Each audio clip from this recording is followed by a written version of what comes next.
Hello everyone and welcome to another episode of this GameWare's Building Chester Zoo series. This episode we're getting stuck into the chimpanzee enclosure, as you can see. If you'd just like to have a look around the finished outdoor area and to see what we still have left to do in part 2, then skip ahead to just after the 4-minute mark, which is where the building ends and the tour begins. The building sequence here is midway through and shows a number of elements of the enclosure being put together. However, it is moving very quickly at 50 times normal speed, and it may be a bit difficult at times to keep up with what's happening. If you really want to see what's going on, I'd suggest using YouTube settings to knock video speed down by half of the normal speed for the building sequence.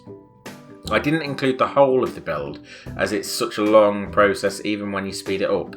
If that's something you'd be interested in seeing, do let me know in the comments, and if it seems like it may be popular, I will look at what I can do. As you probably saw, a number of elements were already in place at the beginning of the video.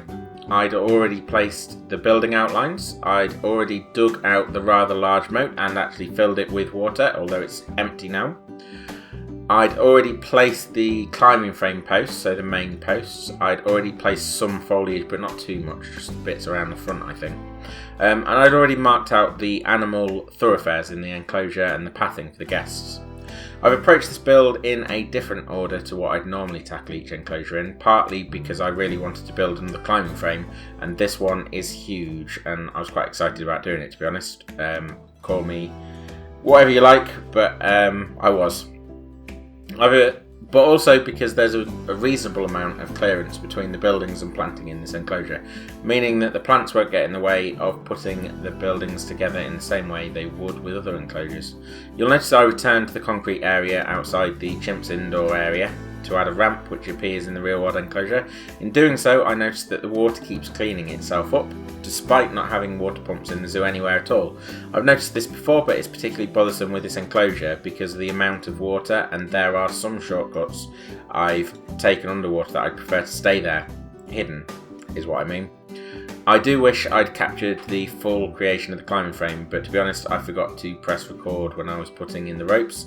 I'm going to leave you with the next couple of minutes with just the rest of the build, or what I've captured of it and been able to share with you. If you want, as I say, to skip to the tour, it will be around the 4-minute mark, so that's where you need to be aiming for, probably about 4 minutes 15 seconds or thereabouts. In the meantime, if you enjoy the videos that we're making, or if this is your first video, maybe think about subscribing. Click the like button as well, that'll help us out immensely, more than maybe you even realise. It gets our videos out in front of people like yourselves that actually do like what we're making. Very, very important. Lastly, click the bell icon and you will be told every time that we put a video out, so you'll never really miss one. And that's it from me for the next couple of minutes. I will be with you just after the 4-minute mark.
So here we are then. This is the outdoor area of the chimpanzee enclosure. I'm fairly sure that we are as complete as can be, and that actually also I've got the accuracy quite high on this area. If you take a look from above, you'll see, or actually from here is just fine, there's a moat going round all the way pretty much to the other side.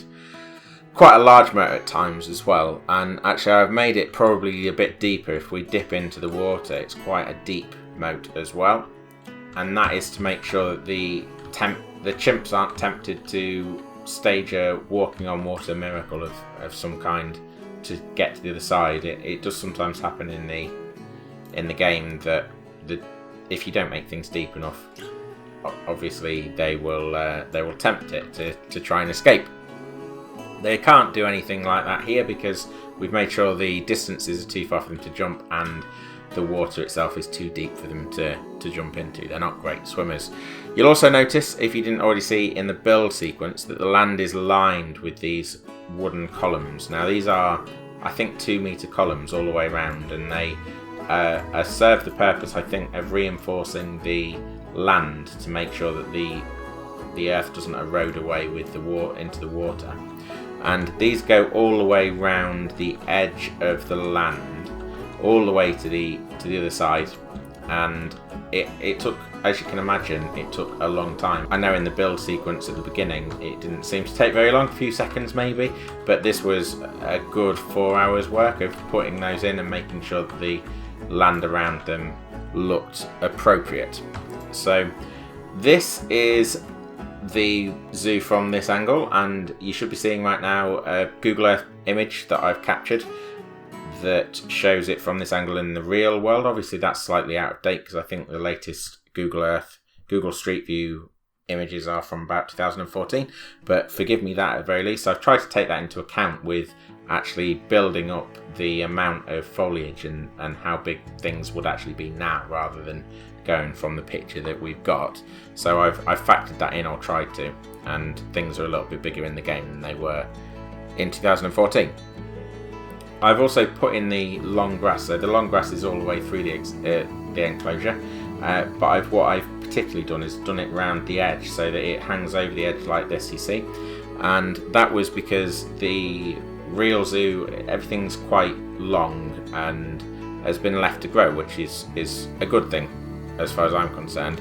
We don't have any plants though that will mimic the effect of that, so I felt that putting the grass all the way up to the edge and a little bit over like this, it sort of captures that slightly unkempt feel of the edges in a way that wouldn't have happened if I'd put in plants, whatever kind of plant they were. I did have a little bit of an experiment with some plants and I just couldn't get anything effective. The grass does a much better job of capturing the slightly unkempt feel of the edges, is what I'm trying to say. The biggest feature of this outdoor area is obviously the climbing frame. So we've got the climbing frame here, but obviously it's a little bit difficult. We'd probably be able to navigate it, I guess, but I've actually pulled one out over here for us to look at. So if I give you a little bit of a 360 round this, you'll see that we've got our liana vines. We've also got a little bit of rope in there as well, which I'll explain in a moment. So this is our enclosure's climbing frame. In the previous episode with the orangutans, they didn't seem all that interested in climbing, and actually that hasn't changed since. I've not caught them trying to climb once. With the chimpanzees, on the other hand, you might have seen them were climbing all over the place, and they didn't waste any time in getting rocketing actually up the climbing frame as I was building it, and then frequently getting put into boxes as I added bits and the climbing space recalculated. That was quite an interesting thing to combat while I was building. If we have a look, you'll see that we have poles and liana vines serving as ropes, just as we did with the orangutans, but we also have these suspended platforms. So there's one there, one here, one here in particular. This one's more attached to the poles, but these are attached with the straight ropes, suspended with straight ropes. They're supposed to mimic those heavy-duty hammocks that you see in a lot of primate habitats in zoos around the world, with the straight rope pieces supposed to suggest the weight of the actual hammock, this bit here. There is no brilliant way to mock the actual heavy-duty rubber hammocks up, so this is what I've gone for. This is a usable structure. If I tried to do anything more rubbery, then I would have ended up with something unusable. I don't even have the pieces, so it wasn't really a consideration. I had a good look through the inventory and there's not really anything that I could have used.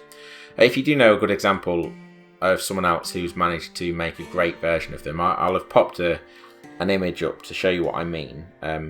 So yeah, if you know anyone that's made something like that, please do let me know in the comments. So I've also used these New World Lattice pieces again, so you'll actually see in the distance here, you'll see where I used them last time. This is our Vulture Aviary. In fact, I will take us over there quickly to show you. This is our Vulture Aviary, and in the real world it's got like a very fine black mesh, but we don't have anything like that in the game, so I've made a quite tight, quite large, what's supposed to be like a rope net, and I think it's quite effective. It looks better at night time because it's actually a darker colour, so it looks more like the mesh that I was going for in the first place. But I've used the same idea of piecing those together to create like an assault course net, and that's actually what they do have in the zoo itself, and it sits up against like this little inlet, this little bay that has the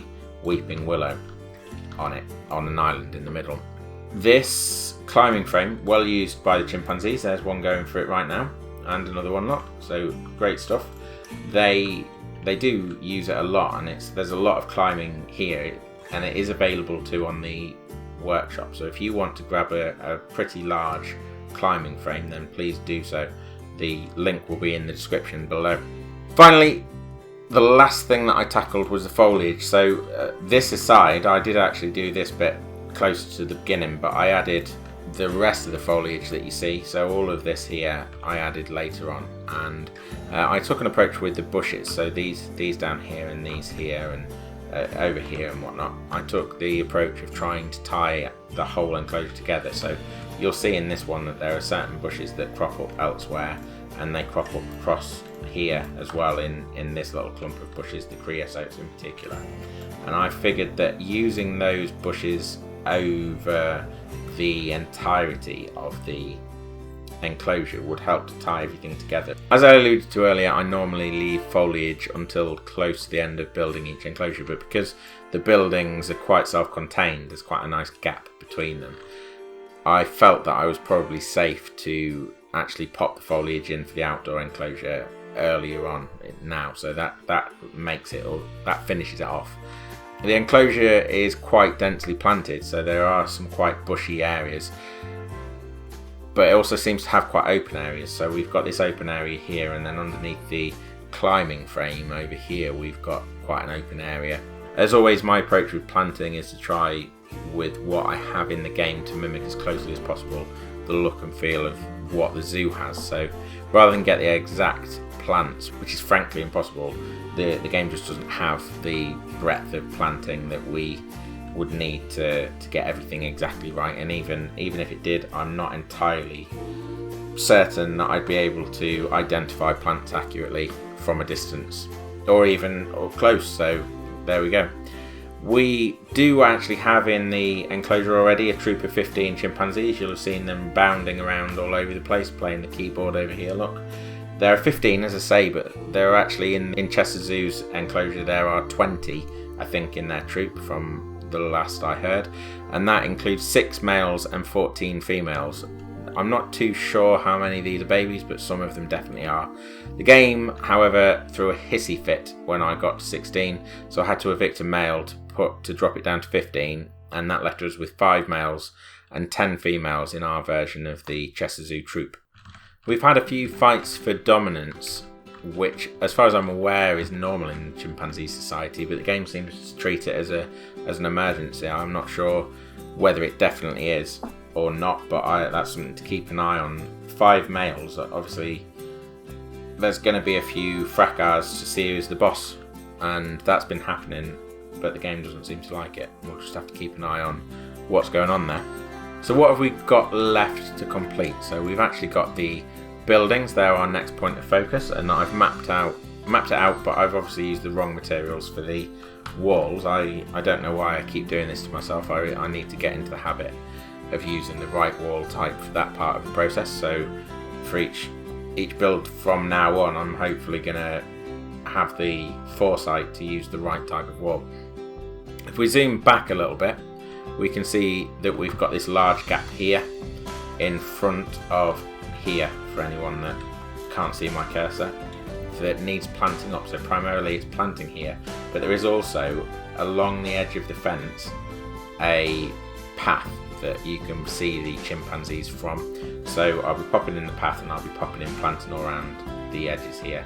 There's also along the edge of the fence all the way around, we've got a primary fence on the chimpanzee side, which is a climb-proof fence, and then we've got a secondary fence on the visitor side, which actually I think from the look of things is the same as our camel fence. So I hopefully will be able to reuse even the camel fence that we made a couple of episodes back. Once those bits are done, the chimpanzees will be complete.